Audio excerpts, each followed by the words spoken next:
Assalamualaikum warahmatullahi wabarakatuh. Salam sejahtera bagi kita semua. Salam bela negara. Perkenalkan, nama saya Musa Maliki. Saya di Universitas Pembangunan Nasional Veteran Jakarta sebagai dosen tetap di program studi hubungan internasional, baik untuk mengajar S1 maupun S2. Saya di UPN Veteran Jakarta sudah mengajar kurang lebih 10 tahun. Mata kuliah yang saya konsisten ampuh adalah mata kuliah teori hubungan internasional. Di dalamnya termasuk juga ada metodologi hubungan internasional, kemudian politik identitas dalam hubungan internasional. Pada hari ini, saya akan menjelaskan secara singkat mengenai mata kuliah teori hubungan internasional. Teori hubungan internasional ini akan saya jelaskan melalui metode DIA, yaitu Delivery Interactions Assessments. Mata kuliah ini merupakan mata kuliah pilihan berbobot 3 SKS yang membahas perspektif hubungan internasional terhadap realitas politik global. Dalam mata kuliah ini, mahasiswa tidak hanya mempelajari apa yang dimaksud dengan teori atau perspektif atau paradigma atau pendekatan, tetapi bagaimana mahasiswa bisa dapat memaknai, memahami, dan menjelaskan konflik internasional dengan teori atau perspektif tersebut. Bagaimana kemudian teori tersebut memberikan kompas atau tujuan yang mudah dalam memahami, bahkan memberikan penyelesaian konflik yang ada di level internasional. Selanjutnya, mata kuliah teori hubungan internasional juga berkontribusi pada beberapa capaian pembelajaran lulusan program studi hubungan internasional. Pertama, dari aspek pengetahuan, mahasiswa diharapkan mampu mengidentifikasi permasalahan di level global melalui asumsi-asumsi dasar teoritis yang sudah dipaparkan di mata kuliah ini. Kedua, dari aspek keterampilan khusus, mahasiswa diharapkan mampu mengidentifikasi, menganalisis kasus spesifik, di mana kasus-kasus tersebut harus dilihat relevansinya dengan teori atau perspektif, termasuk harus dilihat dari ruang lingkup, apakah itu ekonomi, apakah politik, ataukah hubungan antara ekonomi politik global, serta interaksi antar aktor yang membentuk dinamika permasalahan global tersebut. Capaian pembelajaran tersebut kemudian diterjemahkan ke dalam capaian pembelajaran mata kuliah. Setelah mengikuti mata kuliah ini, mahasiswa diharapkan mampu menjelaskan fenomena politik global dari relevansi atau kecocokan dari setiap perspektif-perspektif yang ada dalam teori hubungan internasional. Mahasiswa juga diharapkan mampu memahami kompleksitas dari berbagai macam teori-teori tersebut, karena di dalam teori tersebut ada asumsi dasar teoritis, seperti asumsi dasar teoritis realis, liberal, konstruktivis, marxis, dan seterusnya. Selain itu, mahasiswa juga diharapkan mampu mengkritisi teori-teori tersebut. Untuk mencapai tujuan tersebut, mahasiswa akan mengembangkan beberapa kemampuan khusus. Mahasiswa akan mempelajari dan menjelaskan berbagai teori dan konsep di dalam misalnya teori realis, liberal, konstruktivis, marxis, dan postkolonial, dan beberapa yang mungkin sangat signifikan dalam memperkaya perspektif hubungan internasional. Dan itu dituangkan dalam bentuk tulisan di media massa maupun di artikel jurnal. Dengan demikian, mata kuliah ini tidak hanya bertujuan agar mahasiswa hafal teori secara abstrak, tetapi juga mampu mengaplikasikan teori-teori tersebut dalam kasus-kasus yang kemudian diterjemahkan ke dalam tulisan baik di media massa maupun di artikel jurnal. Pada tahap awal, mahasiswa akan mempelajari konsep-konsep dasar seperti apa itu realis, apa itu liberal, apa itu konstruktivis, marxis, dan beberapa konsep-konsep lainnya. Selanjutnya, pembelajaran akan membahas asumsi dasar dari semua teori-teori tersebut dalam rangka memaknai realitas politik internasional, termasuk berbagai macam permasalahan-permasalahan yang muncul.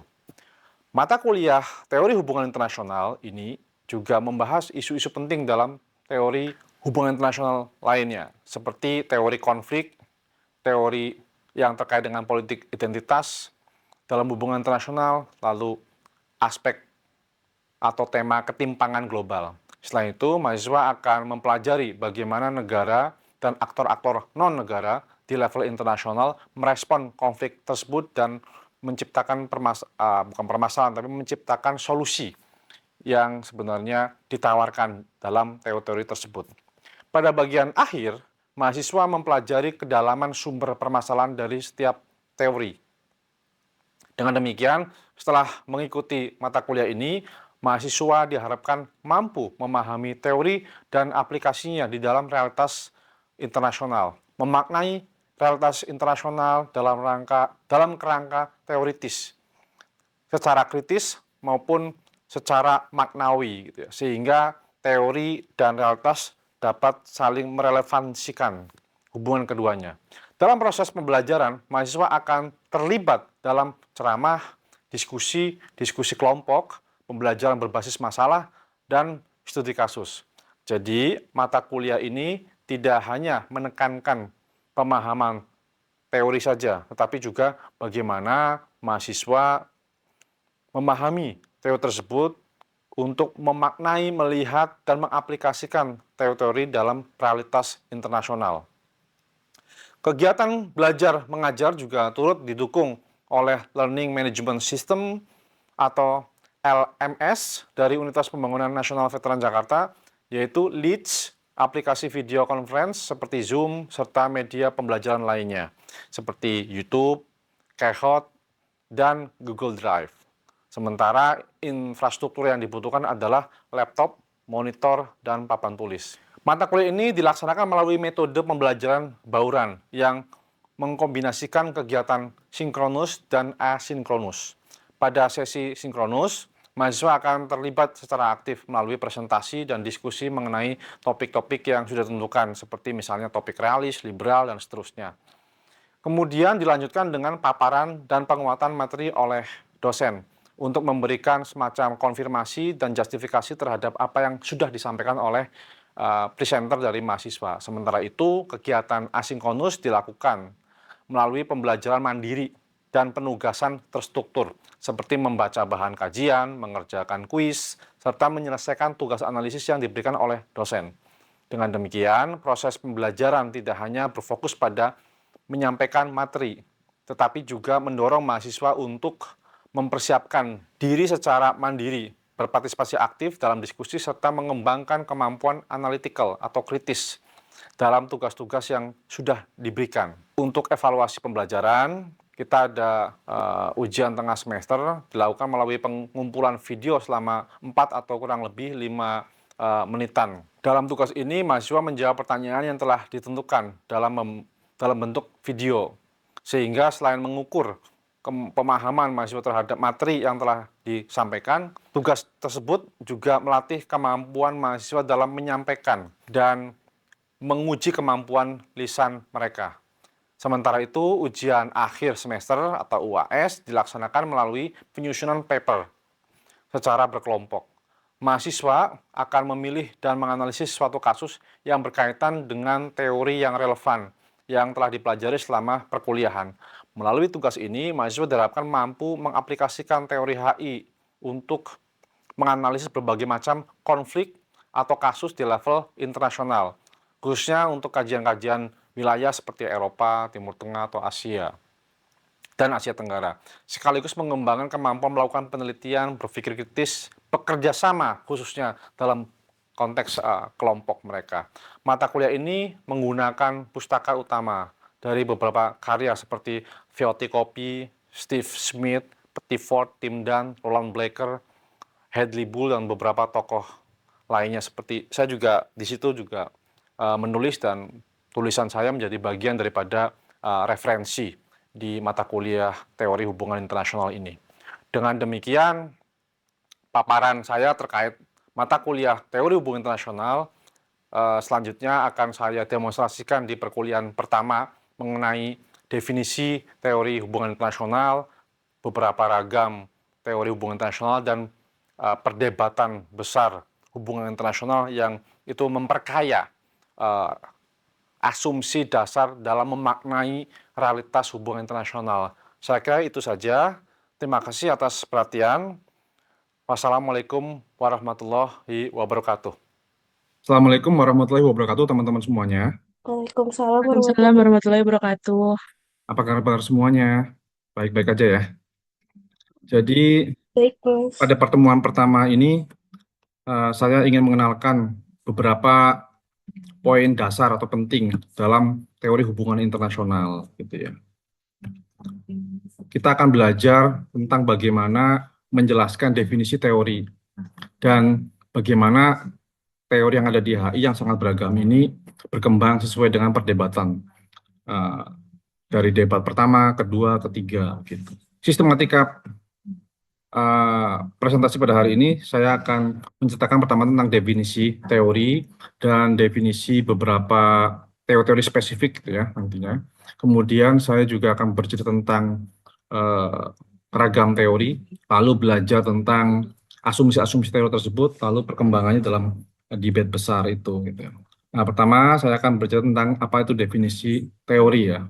Jadi definisi teori itu sebenarnya suka disamakan dengan atau biasa disamakan dengan paradigma, perspektif, kemudian pendekatan gitu ya. Tapi kita semua anggap sama gitu ya. Karena memang teori itu secara etimologi berasal dari kata Yunani Latin gitu ya. Etimologinya itu theore atau theorema gitu ya. Jadi artinya melihat atau mempersepsikan atau memahami, memaknai realitas gitu, kurang lebih. Jadi dalam konteks hubungan internasional, jadi bagaimana kita memaknai atau mendefinisikan realitas politik internasional, kurang lebih seperti itu. Sudah jelaskan beberapa, namanya paradigma, kemudian perspektif, kemudian teori. Jadi jangan terlalu dipusingkan dengan nama-nama tersebut. Ya. Setelah definisi, saya juga akan menjelaskan beberapa tipe-tipe teori yang ada dalam hubungan internasional gitu, atau paradigma gitu ya. Di sini ada utopia liberalism, kemudian ada realism, kemudian juga ada yang lain seperti Marxism, konstruktivism, postkolonial juga gitu. Dalam box ini merupakan debat pertama yang mengembangkan tradisi pemikiran atau teori hubungan internasional gitu ya. Jadi ketika liberal mengalami kelemahan teori maka muncul realis gitu. Nah ini debat kedua gitu ya. Debat kedua itu antara tradisional dan behavioral gitu ya. Ini lebih kepada debat mendekati hubungan internasional itu seperti apa sih gitu ya. Bagaimana memaknai, melihat realitas itu sendiri gitu ya. Di sisi tradisional ada realis, liberal juga gitu ya. Tapi bagaimana kemudian realis dan liberal itu dipahami tidak melalui pendekatan sejarah dan pendekatan subjektif atau normatif gitu ya, tapi menggunakan pendekatan ilmiah yang dipropos atau diajukan oleh pandangan-pandangan behavioralis yang memang muncul di Amerika Serikat. Maka dari itu tradisional dan behavioralis ini sering dinamai juga, kalau pendekatan tradisional itu sangat Eropa gitu ya. Kalau pendekatan behavioralis itu sangat Amerika gitu. Tradisi di sini tradisi Amerika dan tradisi Eropa begitu.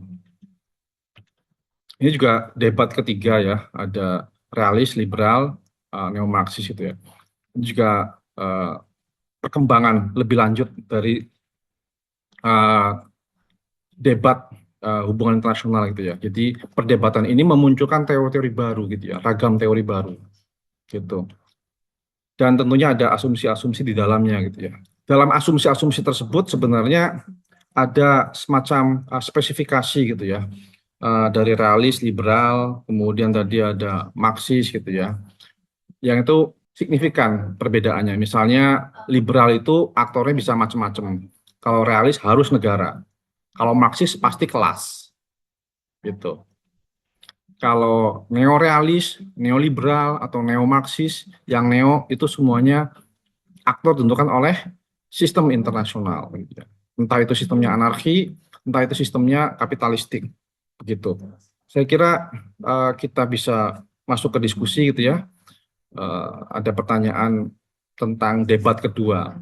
Ada yang ingin menanggapi apakah debat kedua dalam pandangan teman-teman di sini gitu. Silakan. Mas, saya mau tanya, Ya, silakan. mengapa teori penting dalam menganalisis fenomena hubungan internasional? Oke. Jadi kalau kita melihat bahwa teori itu penting karena memang kita harus mempunyai perspektif tertentu. Tapi sebenarnya pertanyaan itu nanti terakhir ya. Tapi ini pertanyaan saya belum dijawab juga sebenarnya. Pertanyaan saya dijawab dulu dong. Baru nanti saya jawab pertanyaan kamu. Ada yang mau jawab pertanyaan saya dulu yang tentang debat kedua. Kira-kira apa? Yang tradisional dengan behaviораlis. Saya jawab aja, Mas. Ya, silakan. Oke, kalau debat kedua dalam HI itu antara kubu behavioralism sama tradisionalis. Kalau misalkan behavioral itu mereka tuh fokus pada pengumpulan data empiris dan lebih objektif daripada yang tradisionalis. Dimana kalau misalkan yang behavioral itu pencarian hukum-hukum dan juga objektif kayak ilmu pasti atau ilmu alam. Sedangkan kalau misalkan tradisionalis itu dipimpin sama kalangan yang memang lebih subjektif, di mana mereka itu berpendapat kalau misalkan politik itu terlalu kompleks dan syarat nilai, sehingga mereka tuh lebih kayak mengedepankan sejarah dan opini-opini pribadi yang subjektif kayak gitu, Mas. Oke, terima kasih Salma. Salma dari kelompok berapa ya? Saya lupa tadi. Saya dari kelompok 1. Oke, terima kasih Salma. Benar ya, jadi memang kita ini ilmuwan dan sudah terlanjur menjadi ilmuwan hubungan internasional. Jadi saya bisa simpulkan tadi dari apa yang juga dipahami oleh Salma bahwa belajar ilmu hubungan internasional itu harus ilmiah gitu ya, harus objektif, bebas nilai. Maka dari itu rekomendasi ataupun solusi-solusi yang muncul tentunya bersifat objektif juga untuk pengambil keputusan gitu. Oke, kuliah pada hari ini cukup. Saya kira diakhiri dengan sesi tanya jawab gitu ya. Dan kemudian sebenarnya tadi sudah ada yang bertanya mengapa teori itu penting dalam hubungan internasional. Tadi saya baru mendefinisikan tentang apa itu teori dan perbedaan-perbedaan tentang teori. Sedangkan alasan mengapa teori itu sangat penting dalam hubungan internasional, saya kira kalau kita melihat berita, data, fakta di berbagai macam realitas baik di dunia digital maupun di dunia yang nyata, kita akan diombang-ambingkan, kita akan bingung melihat realitas tersebut.